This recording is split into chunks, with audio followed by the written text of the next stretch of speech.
Hey everybody, welcome back to Tim Travels. It's Terry, your host. So let me tell you why I hate Kansas. Twice, or today will be the second time, in my trucking career I've had to be towed. And both times it's been in Kansas. I'm in Pratt, Kansas right now. My the bolts from my forward drive axle, the forward bolts on the leaf spring have basically just vanished. I was driving, I started out about, like an hour, a little over an hour away from here, between here and Liberal, this morning, and my truck started pulling to the right really hard. So at first I thought it was the wind, but then, it didn't kind of let up, and, my air pressure, it was like my airbags kept filling and stuff, which is not abnormal, but the road really wasn't that bumpy. And I got about 40,000 pounds in my trailer. So I got here to Pratt, and there's a Casey's. I pull in here, and I get out and look, and it's like the suspension is like kind of disconnected, and the axle is tweaked. So, sent some pictures to RA. I mean, I really think they could just jack it up and pull the axle completely straight or perpendicular to the frame and put the bolts in. But it's like they were never there. Like nothing's damaged. It's just weird. So, anyway, and maybe I should have caught that earlier, but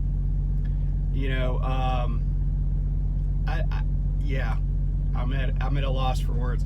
And man, yesterday I picked up in Liberal, and if anybody was in that area, eastern Colorado, southwestern Kansas, probably the Oklahoma Panhandle, the sun was literally blotted out by dust. The wind was blowing so flippin' hard, and there were just like brownouts from dust. And then even when you could see, a few hundred yards, a couple thousand yards, everything was still just like brown. Like you knew the sun was out because you could see like this glow in the sky, but everything else was kind of blotted out by just dust.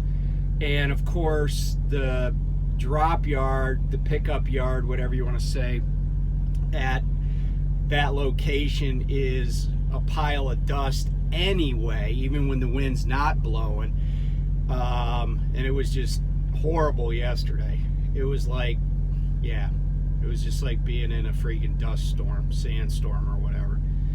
And of course, the trailers were parked really close together. And then, the bill said 34 degrees. Got the bill sitting right there because this load's going to have to get repowered so I can get my truck fixed. It said 34 degrees. So I had to, dispatch fresh meat 34 degrees. So then this guy comes out he knows just enough to be dangerous. And he's like, oh, well, your reefer needs to be set on continuous. I'm like, really? Why is that? Well, you have a temperature sensor in the reefer, in the box, which it does say on the bills, but nowhere on the bills does it say continuous. So, of course, I have to contact, dispatch, and they're like, what? Well, this guy's like, no, that's our policy. It's always been our policy. I'm like, okay, man. I said, but, I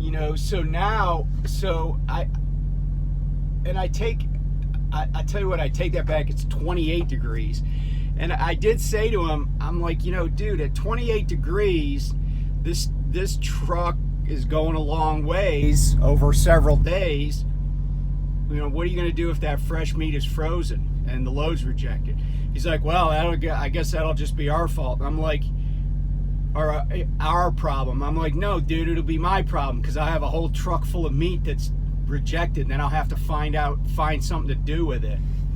But I guess it won't be me, because my suspension is not in one piece. Yeah, so that's my last couple of days here in Kansas.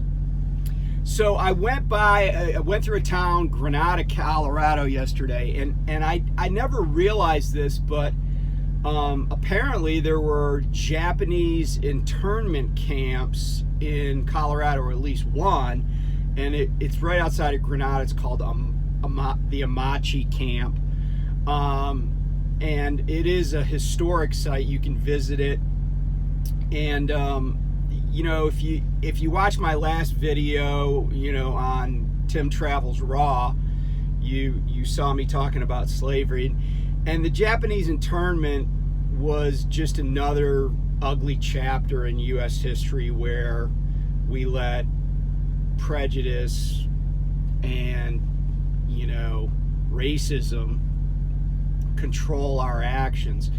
About 110,000 Japanese were basically forcibly removed from their homes here in the United States, and most of them lived on the West Coast, California, some probably in Hawaii, but mostly on the West Coast, and they were sent inland, and there were several internment camps in California, and but I didn't realize that they had sent people as far as Colorado, and so California, Nevada, I think there were some camps, but anyway, it's something you should know about. And by the way, there was a Supreme Court decision about the internment during the war. It's called Coromatsu, and basically the Supreme Court, it was almost like I don't want to say it's analogous to the Dred Scott decision of 1857, but it kind of was like, yeah, this is okay to do, because we have to do it. Now, mind you, we didn't do it with anybody that was German or Italian. Of course, Germans are the largest, I guess what you want to call ethnic group, or largest nationality of immigrants in the United States. Irish are second largest, by the way. But yeah, I guess it's like when somebody looks different than you, it's really easy to single them out. And it was just a sad hit chapter in American history, and it took decades for the United States government to apologize for this, and it really did ruin a lot of lives. It's people were kicked out, basically removed from their homes. I'm talking men, women, children, entire families removed from their homes, shipped off to live in barracks. Their homes were taken from them, and it was like they never existed. And if you want to read about this, a first-person account from a woman who was a girl at the time, there's a great book in it, and it's about a middle school level book, but it's called A Farewell to Manzanar. And Manzanar was a camp, and you could still find Manzanar on a map, but it's in California. It's up towards Bishop, California. It's out in the desert. And Manzanar was this camp where this, and I apologize, I can't remember I have read the book. I can't remember the name of the woman who wrote it, but it's about essentially the destruction of her family, how this tight-knit group of people with a lot of traditional family values just kind of came unglued. Her father became, an alcoholic. It did a lot of damage. Not not to mention the economic damage, but psychological, did a lot of damage to the family. It was never the same. So it's a sad chapter, and you know, the other thing is not one Japanese person of Japanese descent, not one Japanese American. And by the way, most of these 110,000 people were U.S. citizens. No one ever was, arrested for espionage or subversion or anything like that. So anyway, so in other news, another trucking company kind of has shut down. This is down in Florida. So Flagship Transport or Flagship Transportation out of Medley, Florida, has shut its doors. They had like small fleets working for them, but there was in total about 455 drivers.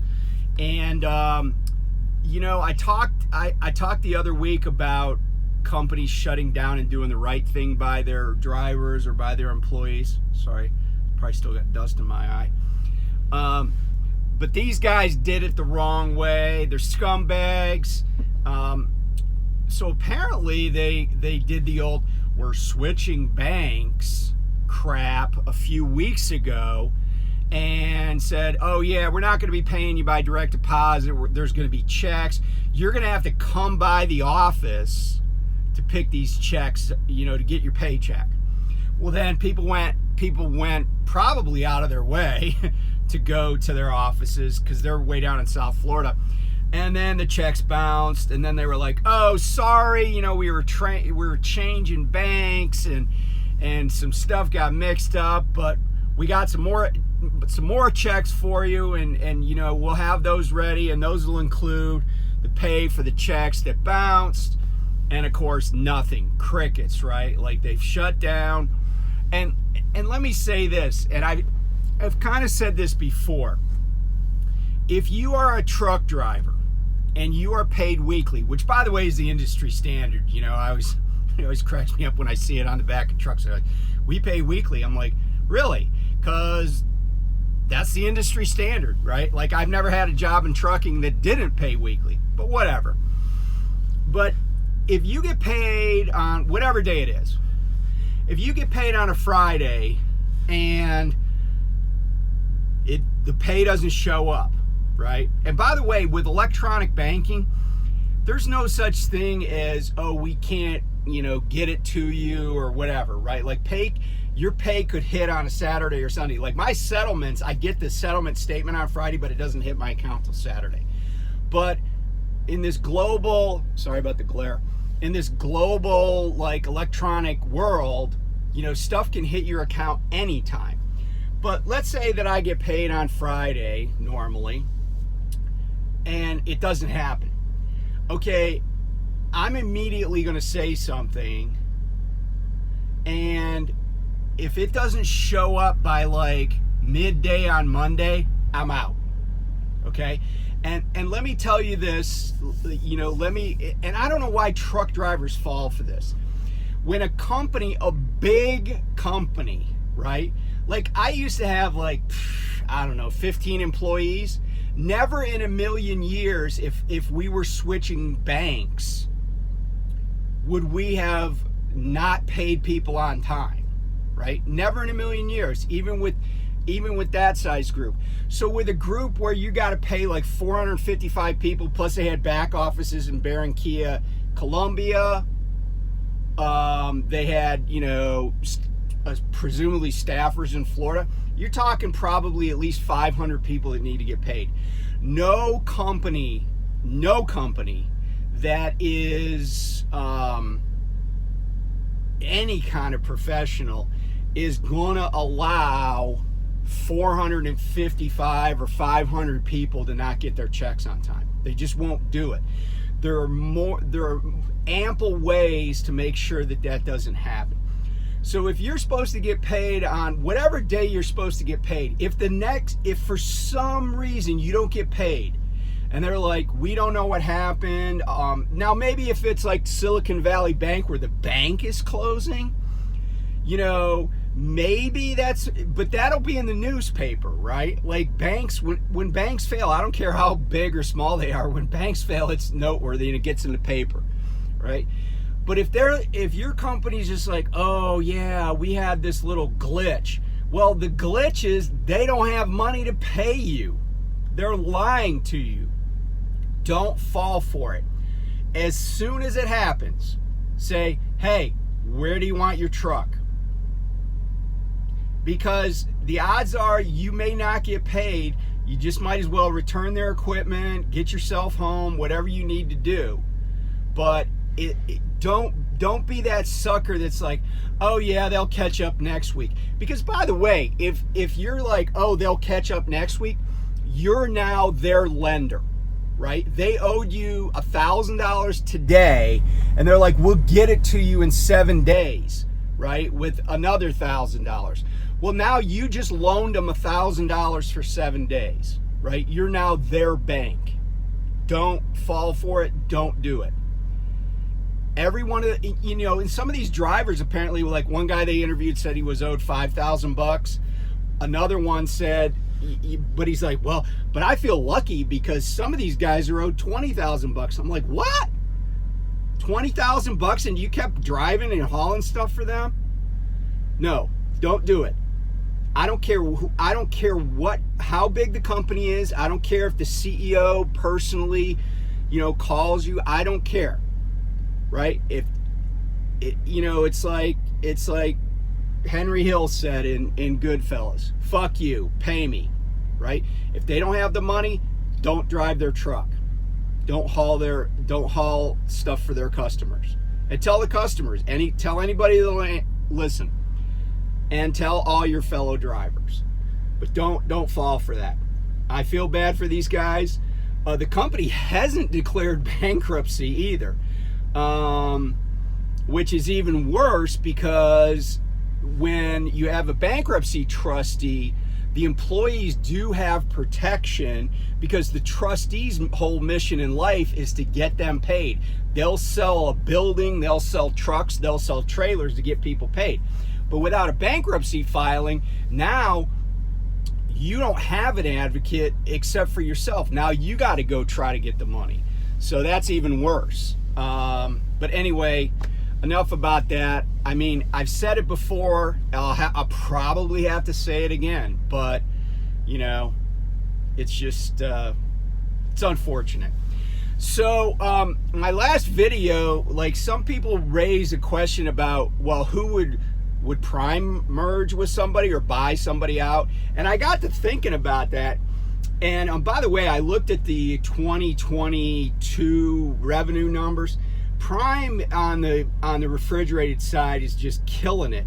And they're putting more distance between them and the number 2 carrier, which is KLLM. So KLLM's revenue was about the same as it was in 21, right around 900 million, 950 million. But Prime's reefer revenue was over $2 billion, which is about 100 million more than the year before. Maybe even more than that, maybe 150 million more.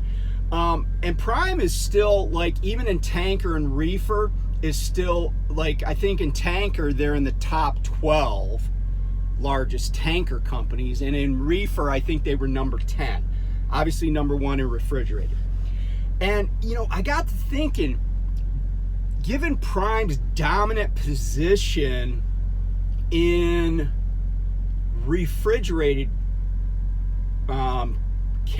cartage, refrigerated hauling, maybe it makes sense for the company to go after somebody, a tanker play or a flatbed play. And so I got to thinking about because Prime has enough money, right, because of how big their reefer division is, that they could parlay that money into enlarging their other divisions.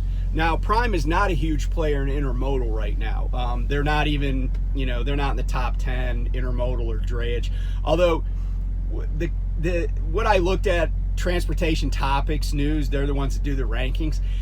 Drayage and intermodal being, lumped in the same thing is kind of misleading, because Prime really doesn't have a drayage business. So it's hard to tell if you just isolated intermodal.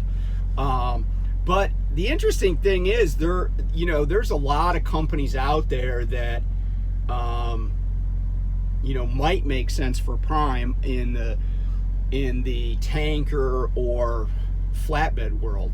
But I'm not going to really speculate on who they could be. I mean, you could look it up and say, oh, this company, they'd be like a medium-sized snack for Prime to gobble up. And so it's just kind of interesting what's going on. Some of the consolidation in the industry. I looked at some companies where I'm like, yeah, Prime definitely wouldn't be interested in them just because of what they do, right? Like Prime's looking for, non-hazmat, food grade stuff to carry in tankers. So some companies have a huge presence in like petroleum. I can't imagine Prime would want to get into petroleum hauling, for example. It's just, or dangerous chemicals or whatever. But anyway, it's fun. It's a little parlor game, little speculation, but I don't have any answers right now. I did park next to somebody from Raider Express. I don't know how big they are. They're not huge, but I was like, those people drive pretty slow. They'd probably like coming to Prime because we actually drive faster than Raider Express, I think. Now Hirschbach, somebody mentioned Hirschbach in the comments. Those guys like to drive faster than us. I'm always getting passed by Hirschbach guys. They probably wouldn't like coming to Prime, but anyway, just messing with our friends in the reefer world. Anyway, thanks for tuning in, and if they miss payroll, leave them.